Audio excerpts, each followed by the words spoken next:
Hey y'all, we are back out in the garage.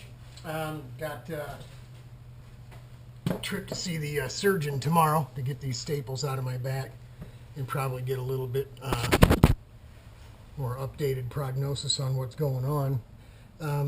Yes, I broke down and got out here in the garage and actually walked all the way over to my brother's. I went and got another head for the mat and propane bottles. Noticed in some of them other videos, this fella that was working on his outdoors had that type of top, and it obviously gets it hotter. I've had this thing smoking red hot. I mean, absolutely red hot all the way through. 2 or 3 times. Tried both sides, and it won't budge. They won't come off. At this point, the whole thing is, I mean, that whole half is smoking hot.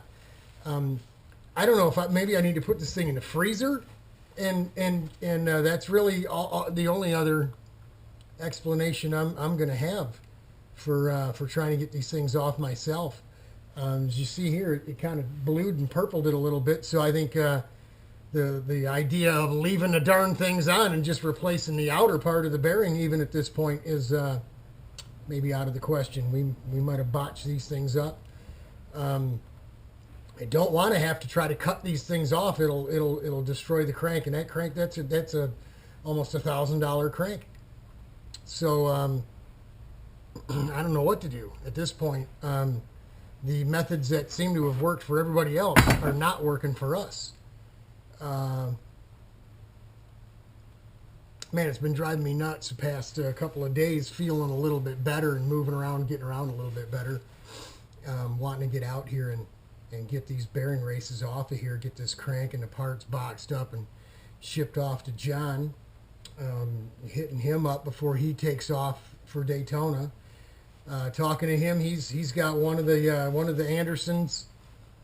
Carts are already dynoed and run in, and it's in the trailer. He's got another one on the dyno and the other one, the laydown car, ready to go. So he's getting ready to head down south here in another couple weeks.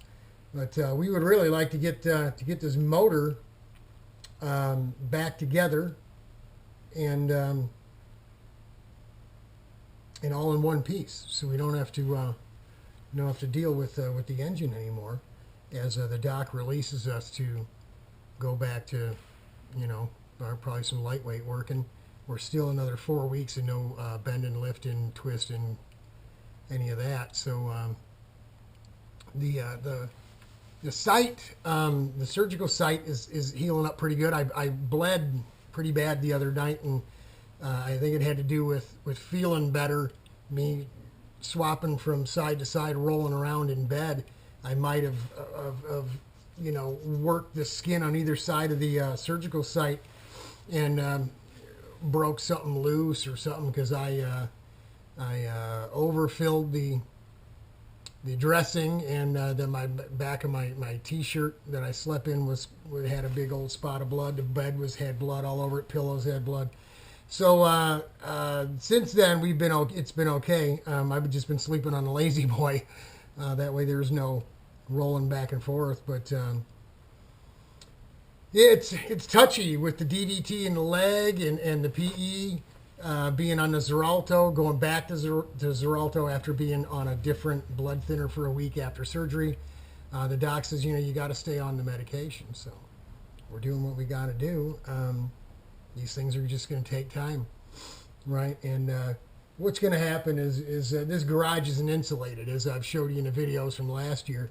It's going to get bone chilling cold out here before I'm able to do anything. And of course, when it gets that cold and the floor is like a skating rink, your feet get cold. Even with big, thick, warm socks, wool socks and stuff, my toes get so cold that I can't stay out here, even with with heat running. So I think trying to get all this stuff done for April, even if we're healthy and ready to go first of the year, is 50-50 at best, I think, to get one of these carts finished.